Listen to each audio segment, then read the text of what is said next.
Columbine.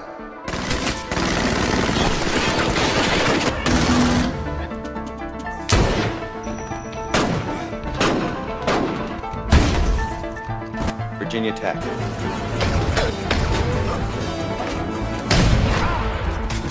Tucson. Aurora. Fort Hood. Oak Creek. Newtown.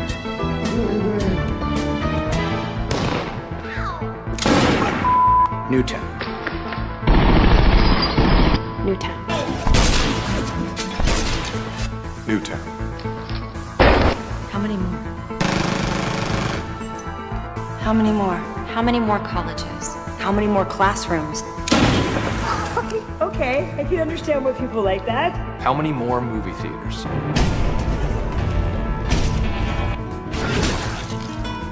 How many more houses of faith? Yeah, that's gangster style. How many more shopping malls? Let's kill it. You talking to me, bitch? Easy there, fella. Whoa! Okay. How many more street corners? How many more? How many more? Enough. Enough. Enough. Enough.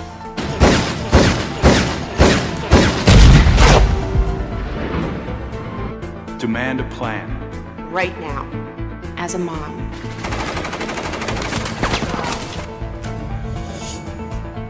As a dad, as a friend, as a husband, As a wife. As an American. As an American. As an American. As a human being.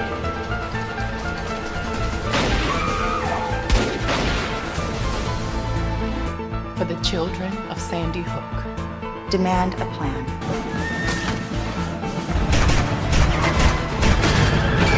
No more lists of names. It's not too soon.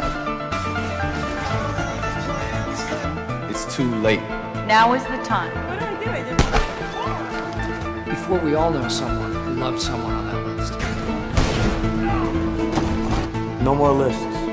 No more. Who they might have been. No more. If we had just done something yesterday. It's time. we can do better than this. We can do better than this. It's time. It's time. It's time for our leaders to act. Demand a plan. Right now. Right now. You! Demand it! Enough. Enough. Enough. Enough.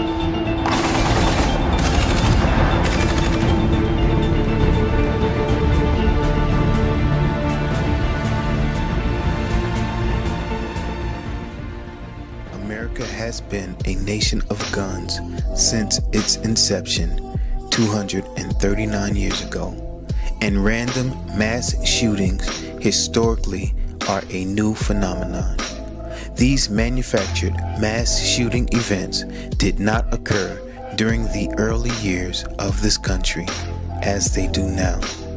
It should be clear then that the end game of these orchestrated mass shootings is the confiscation of guns, which will facilitate a society which is easily made to bend to the will of its tyrannical dictator, who, incidentally, is the one who gets to keep his guns.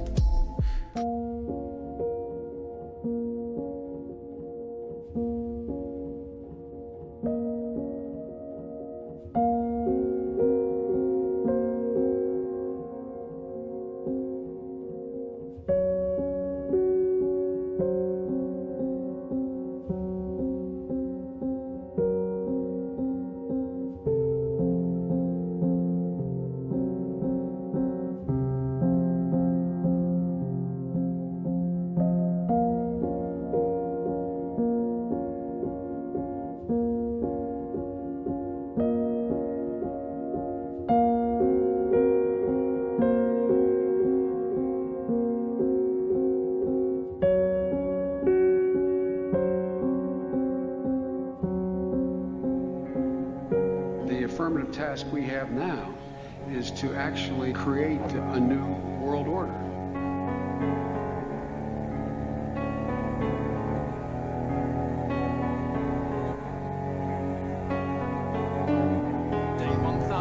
siege of Seattle. The Muslim community demands an end to the army's occupation of mosques.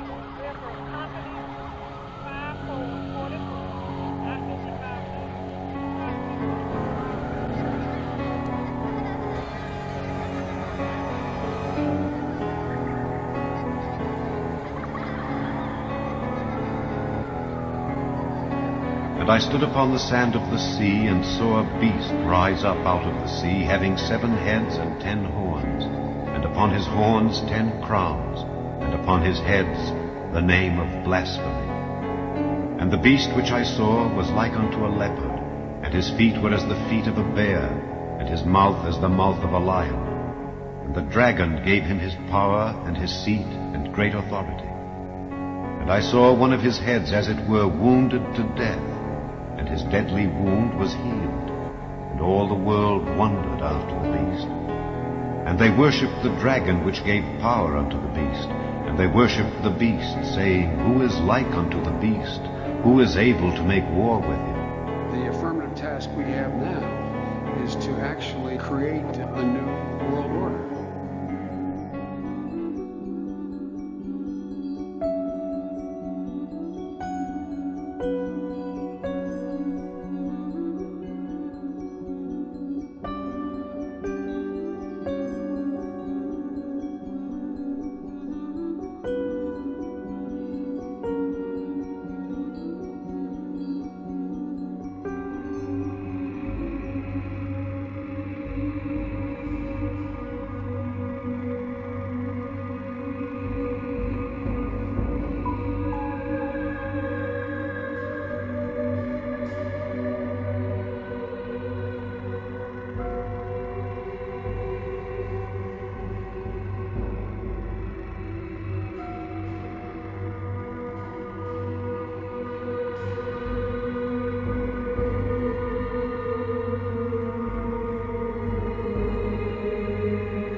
But this I say, brethren, the time is short, it remaineth, that both they that have wives be as though they had none, and they that weep as though they wept not, and they that rejoice as though they rejoiced not, and they that buy as though they possessed not, and they that use this world as not abusing it, for the fashion of this world passeth away.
What has come to light is that it is not so surprising for a lot of people that there are covens amongst the very educated class, architects, doctors, lawyers, priests, brokers, and the leisure class. These are people who have made pacts with the devil. That's right. It's really the best, the more accurate way of describing would be that they have indulged themselves in the worship of the goat, of the prince, of the serpent, of Satan, of Lucifer, and they lead perfectly normal lives. They're jewel merchants. They travel. They're prominent in their own way, but they do have this indulgence. Father, here's a part of that I can never understand. That has never made sense to me. And that is, if somebody were to make a pact with the devil, then obviously the implication is if the devil is there to make a pact with them, to make a deal, to make their life, this short mortal life on earth, pleasurable, with money or women or travel, or more interesting, whatever it is they want.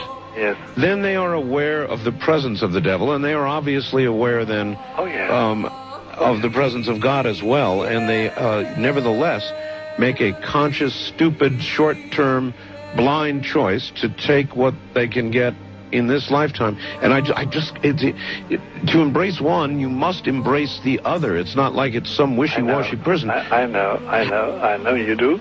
It is a very not easy to understand, except when you talk with them, when they let their hair down and peel grapes, as we say, and when they're on their way to being cured of what or healed is the proper word. You find that there's an exhilaration and a satisfaction which is both sensual and sexual and mental when they really indulge in Luciferian worship. There is a peculiar exhilaration. Like a drug, then? Yes, it's a peculiar exhilaration. And of course, the godly instincts in us all, the angelic in us all, because we all have something angelic and something godly, besides everything else, a lot of other negative things, that is quenched. And you find in them a horror of anything what we call sacred and holy, or sacrosanct, or the idea of the idea of the sacred, of the awesome.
The Matrix is a computer-generated dream built to keep us under control, or to change a human being.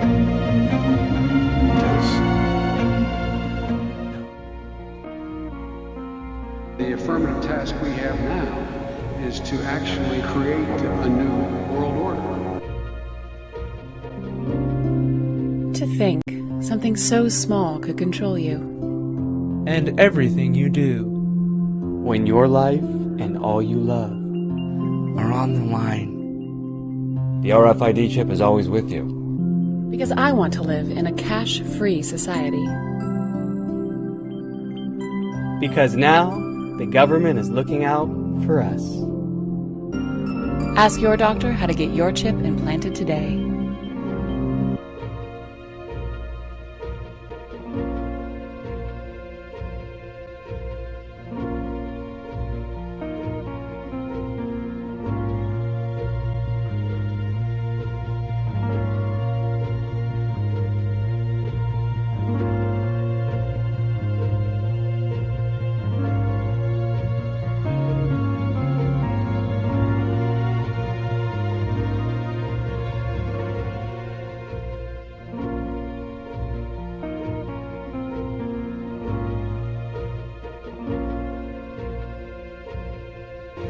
You see, like the beer commercial, you only live once, so get all the gusto you can.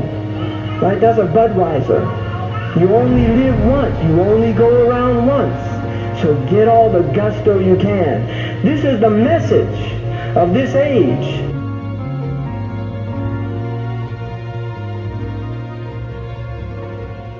It's a message of deep materialism. It is a message telling people they will be happy through buying things. Buy more and be happy. This is a slogan. Be happy. Don't worry, be happy.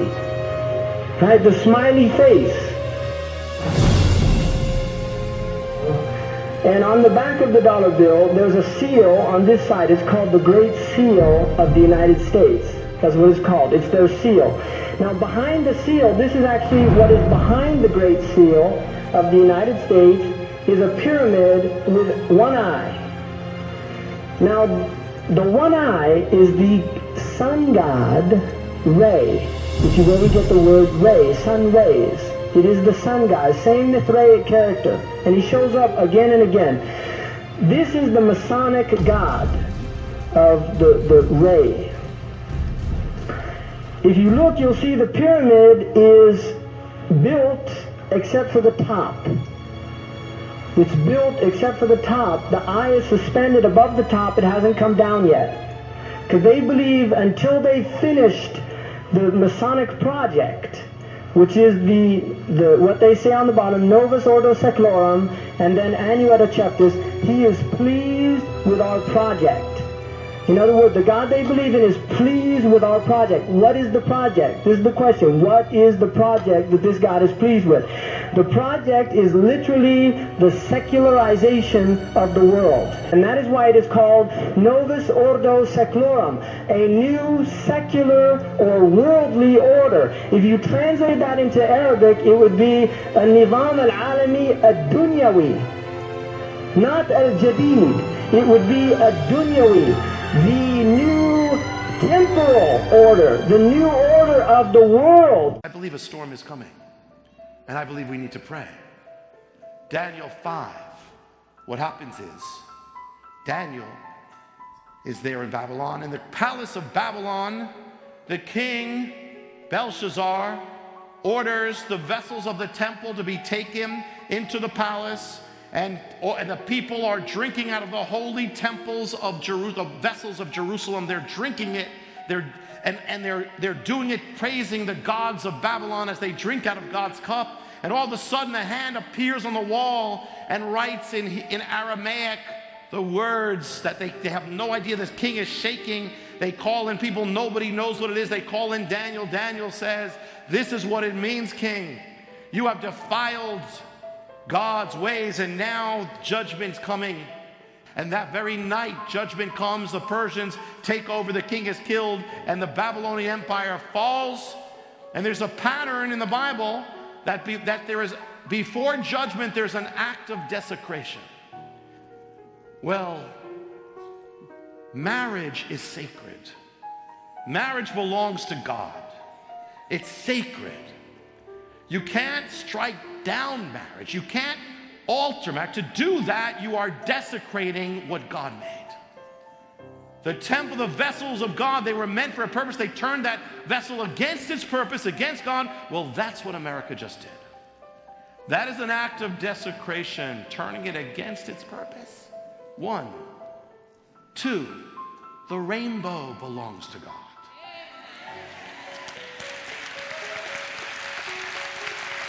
It's the first sign God gave of a covenant with his people, with creation. What has happened to this holy vessel? This holy sign of God has been desecrated. It has been twisted against God. A sign of holiness has become a sign of defiance of God.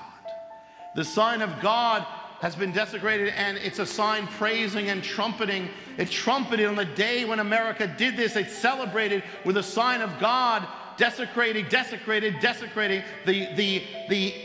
vessel of marriage. 2 desecrations at once. The sacred covenant, a sign of a covenant broken.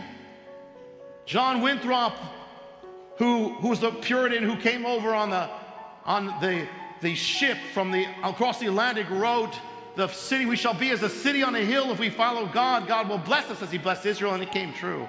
But what people don't read is he went on and he said, "But if we turn away from God, then the judgments that came on Israel will come on us."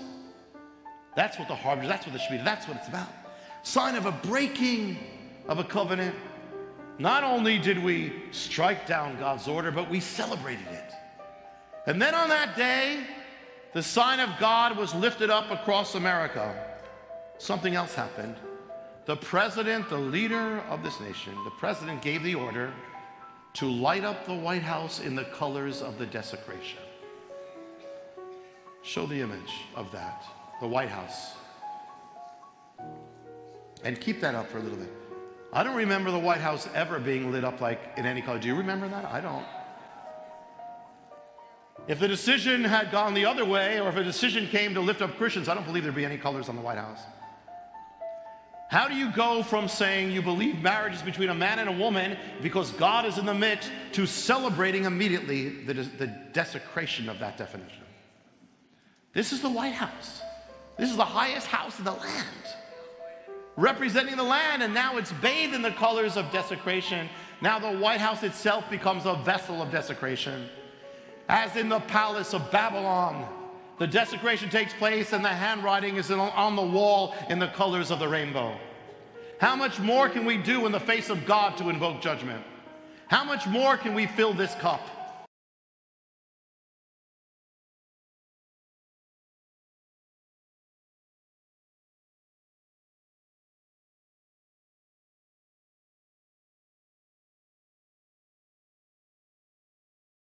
Any anyone who has watched this videotape, I dare Hillary Clinton, Barack Obama to watch these tapes.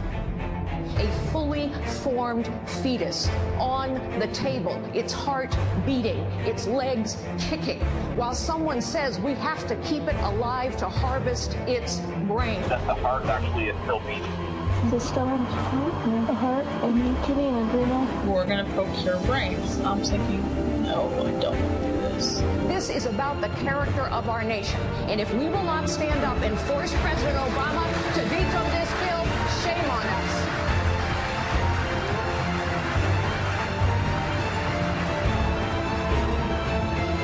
How much more can we do in the face of God to invoke judgment? How much more can we fill this cup? Isaiah said, woe to those who call evil good and good evil. The president made a point of this afterwards. He said, seeing that there was a moment worth savoring. He said, I had a chance to do the Rose Garden celebration of the court decision. I did the celebration around same-sex marriage. He said, I didn't have a chance to comment on how good the White House looked. Good. Woe to those who call good. Looked in rainbow colors. He went on, that made it a really good week. He went on, that was a good thing. Obama said, pausing for a moment again, that was a good thing. No, it was not a good thing. As with worshiping the sun in the temple, as in worshiping the vessels of God used against its purpose, the act of desecration precedes judgment. God is long-suffering and merciful, but he is not mocked. And his judgment does not sleep forever. We crossed the line, and the act of desecration took place. That tower, that last of the harbingers, born of Isaiah 9:10, tower of defiance, inscribed with the words of defiance on its top, that has paralleled the rising of our apostasy, our defiance. Well, something happened right after that. Right, it was 1 month. It was less than 1 month after the top was open, finished. Now you can show that tower. Bathed in the colors of the rainbow, the highest desecration on earth. The highest desecration. Towers are already linked to pride, but now, and this one's linked to Isaiah 9:10. You know, and what is Isaiah 9:10 about? It's about a people rejecting the mercy and judgment of God. What is the rainbow? The rainbow is a sign of the mercy and judgment of God. It's another thing. And what is it? You know, it's saying, and what also is the rainbow? The colors. The rainbow, the Bible says, it's the colors that surround the throne of God. And so it's like saying, we will not be under you, God. We will not bow down. We will not submit to your authority. We will do what we want with this. And you know, the enemy says, I will ascend and I will sit on the throne of God. Well, this is like enthroning the enemy. Desecrated. The White House, and then the highest tower. America now has announced a treaty with Iran, which the Prime Minister of Israel has denounced as putting Israel in danger. The President has given Congress two months to pass it, which appears to come out to just about September 13th, Elul 29. Before Jerusalem was destroyed by the armies of Babylon in 586 BC, the armies of Babylon, first thing is they broke down the defensive walls of the city a number of weeks before. It was that act that allowed the destruction of Jerusalem to come shortly after. It was that act that allowed judgment to come. The day that the walls were broken down was the 9th of Tammuz. The day that the Supreme Court struck down the order of God was the 9th of Tammuz. I've said again and again, God doesn't have to do anything in the climax of the Shemitah. He's sovereign. On the other hand, he could. I believe, though, this. Either way, regardless of the timing, when it comes, I believe a great shaking is coming to America and the world. And the shaking will involve the collapse of the financial realm, the economic realm, and it may not at all be limited to those realms. It may be a shaking that is even greater than those things. Whether it happens at the Shemitah climax or beyond, I believe it is wise to be ready. The first and most important preparation is that you be right with God. Whatever you have to do, do it now. If you're not born again, if you're not saved, get born again, get right with God. Because I'll share that, if you remember one Hebrew word from me, what's the word? How do you get safety in this times of judgment? The word for safety in Hebrew is Yeshua, and Yeshua is our safety. Jesus is our safety. That's his name. Get in him. Outside of him, no safety. Inside of him, everything.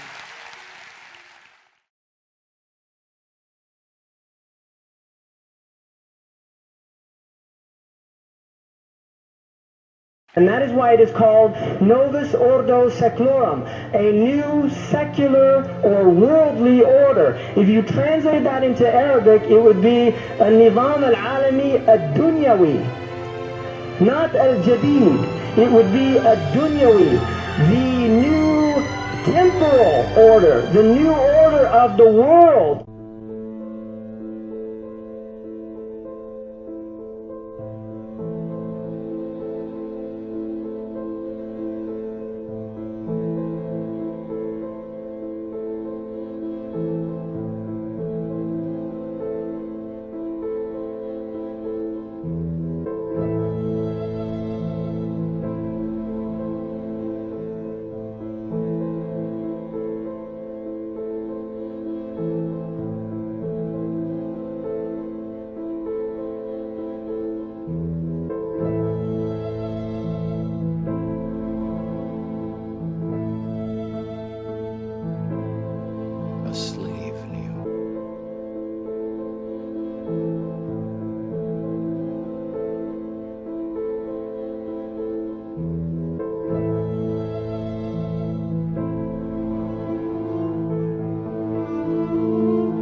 to actually create a new